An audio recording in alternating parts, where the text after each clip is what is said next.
plenty of opportunity to actually take on board what people have to say and then make our decision accordingly. Yeah, but are we actually going to do anything about it? Every single, you and I have been a part of probably about 23, 24 annual plans. My recollection is every single one of those, we either change them to a lesser or greater degree. There's always changes. Hope so. Thanks, Sir John. Councillor Cathy. Oh, thanks. Can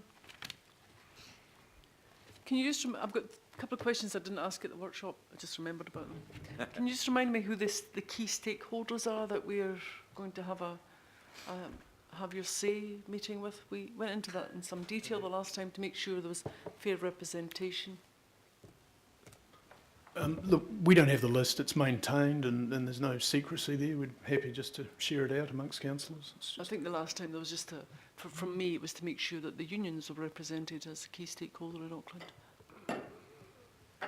Well, I'm happy in the same spirit as the summary document. I don't see any reason why we don't share with council as the key stakeholder list, and we'll take any thoughts that people have. Thank you. The second was just to ask about accessibility of the documents for people with disabilities who can't read who can't see, who can't hear. Yeah, I'm not 100% across it, but I believe there is a version being done for. Right, I actually want a clear answer to that, and if we can't get it straight away. The summary, so the March edition of the Our Auckland will be converted into a New Zealand Sign Language video. The summary of the March edition, Our Auckland, will be made into a sign language video. Good. Large print and accessibility for people with poor sight. We can do large print. In terms of HTML version, it would take a couple of weeks. I don't understand what will take a couple of weeks. To convert the PDF version into an HTML I'm not asking how long version. it takes, I'm asking if you are making it fully accessible. No, we are making it on PDF. This has been an issue over many consultations from our disabled community that they want to go online and increase the print size and they can't do it through PDF. So can we have some assurance that this will happen? Well, I suspect that Disability Advisory Group would be all over us in terms of getting this work done. Aaron? Yeah, we'll look at doing that. So we'll take that on board and we'll work on it. Definitely. Thank you. And the final thing was just there were some changes, good changes to the strategic assets section, including a change to the wording and acknowledging that key strategic assets include the ports of Auckland and the Auckland International Airport, that we are making and have made no decisions about those, and if we do, there will be public consultation. So that will be written in so that people know exactly what it is we are doing or not doing. Yes. Thank you. Yep, Councillor Ross. I think one thing that sticks out to me is a bit strange in this whole documentation and what we're consulting on is the actual rate increase, which we have down here, and it's not really clear that that's the LTP increase, 3.2. It is in there, but it's not really jumping out to say. But that also happens to be the mayoral proposal, 3.2 as well. Yet in the background we have hovering, including the mayor himself, signalling, you know, I'd like to get it down to 2.8 or whatever, 2.5 maybe. Councillor Casey and myself clearly proposed 2.5, and that seemed to... So it seems around this table that no one really has the intention of bringing in a rate rise of 3.2, and indeed, you know, there might be a majority around here that are drifting to 2.5, and then there'll be some others that will no doubt table at the right time. I'm looking at Councillor Quack's, you know, 1% or something like that, which all within our rights to do. Yet we're going out to consult on 3.2 when in reality we have no intention of putting it in. Yeah, but that's... The way I read the mood of the council here, as I say, I think certainly everyone thinks we can get to 2.5 as a general rate increase. So it seems a little bit of a elephant in the room. So. But to be fair, we didn't actually, even though it's pretty clearly indicated in my mayoral proposal and what we agreed generally, but we haven't specifically said we will have a 2.5% rate increase. Ultimately, I'm aware of that. ultimately, that's what I would end up moving, on the basis that the next 3 or 4 months can justify that through our analysis of the balance sheet. And as I indicated to you, I wasn't going to go for significant changes in terms of reduction in costs or operational costs or anything like that. We've been through that with the LTP. So, Councillor Ross, the sentiment is there, but we haven't actually backed it with a resolution. So we concluded the draft, and so what the officers have done is in fact correct. Now, you could put some right in there indicating that the council is generally looking to reduce, but without a specific recommendation, you have to actually go with the LTP. I understand that, and but I'm just talking about, it seems like a bit of an Yeah. anomaly. We're sitting there with Yeah, I know. everyone having I the agree. intent. So whether something can be put in there about 2.5, because, as I say, certainly you signalled it, Councillor Casey and myself signalled it with some other support. So, yeah, whether we can put anything in there to say that we're considering tightening the screws a bit, or... So, if I can respond through you, Your Worship. So, on page something early, we've signalled that intent. So we've referenced where year 2 of the LTP sat in terms of an overall average general rate increase of 3.2, and we've captured the spirit of the mayoral direction through the proposal in terms of working away at our budgets and seeing if we can trim that at an overall average. I would encourage you to understand that we have not presented that to you yet, and we think you would be jumping the gun. We have an important budget refresh process to go through. There is plenty of pressure all over the business, and I think come April, May, you are going to have some tough decisions to make in regards to balancing the budget. So we think we've got this about right. We're letting people know where the LTP number sat. We're letting folk know through mayoral direction that there's some interest in trying to trim the cloth down a little bit further. But I think we're being realistic with yourselves and the community around how the consultation document positions that. I think we've got it at about the right level. And Councillor Clow, I mean, as you know, yes, at the risk of confusion here, it could well be your policy settings in regards to the interim transport levy in particular that determine for different segments of the community, business versus residential, where that headline number might end up. But in terms of the overall average number at 3.2, that's a really fundamental anchor to your budgets. They're big budgets, and you've yet to receive advice from us on how we think that's looking. We're going to work it really hard. You've given us direction. But we're not there yet. We're not ready. Right, Councillor Sharon. Yeah, just on the understanding of the Auckland's growth and how we're going to pay for it.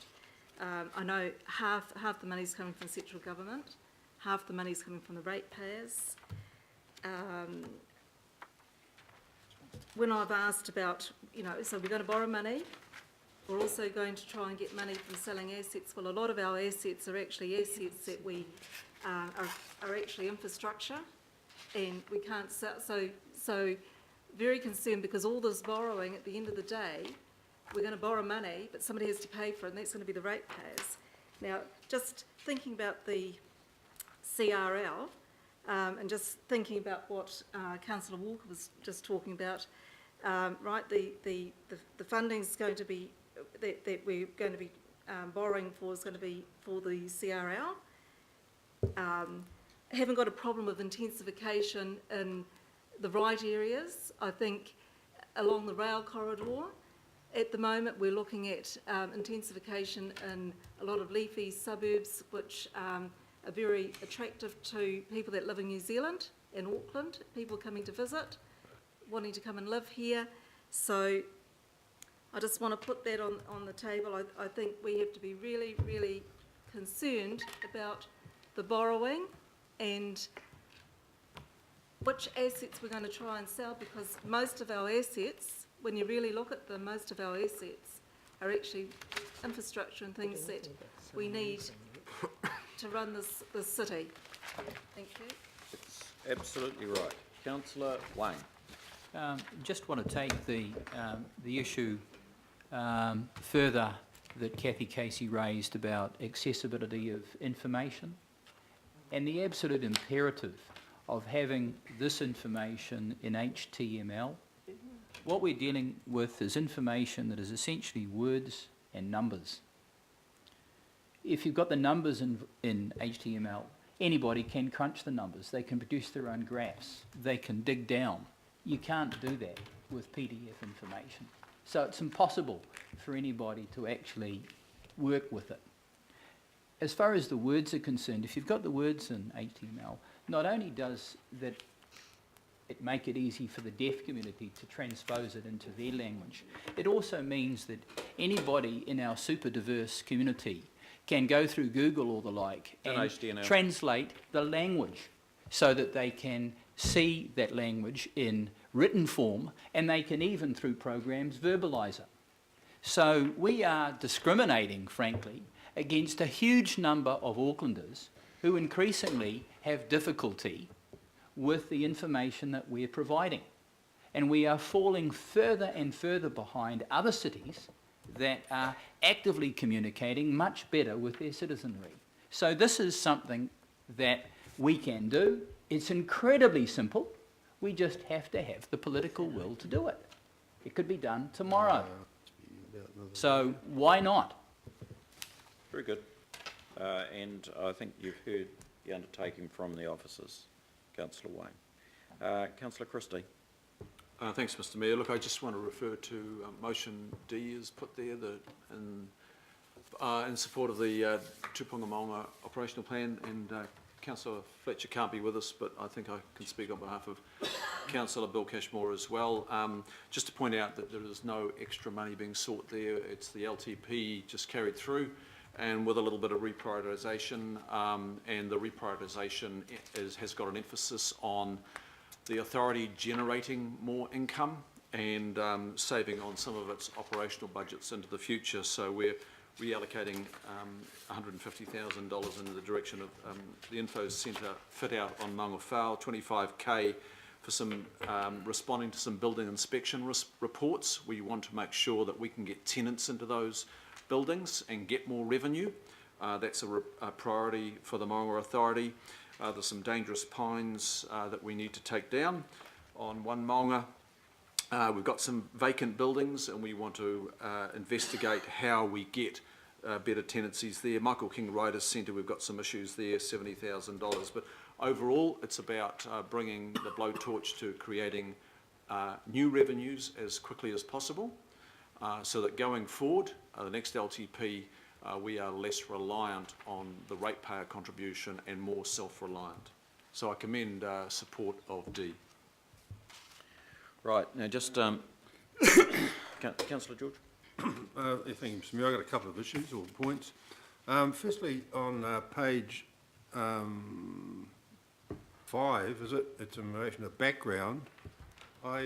Yesterday the issue was we asked EY, and actually I looked at that section in more detail since, and I find it a bit underwhelming.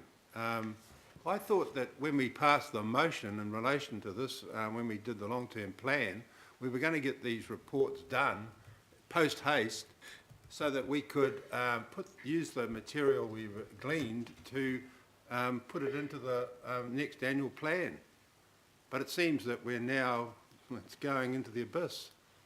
And, well, you know, it doesn't tell people very much. It was done for alternative funding, but we're talking about making the most of our assets.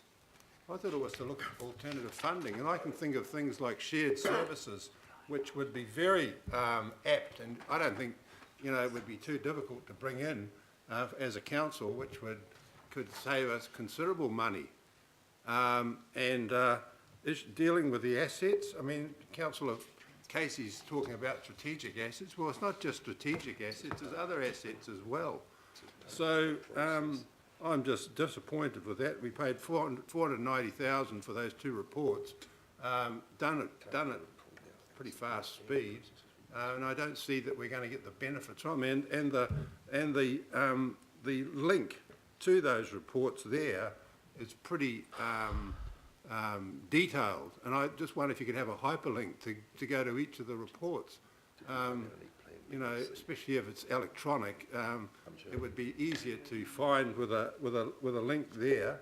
And I just wonder about some of the wording there. I think we should actually be saying that it was done in relation to assets, but also seeking alternative funding to take the pressure off rates.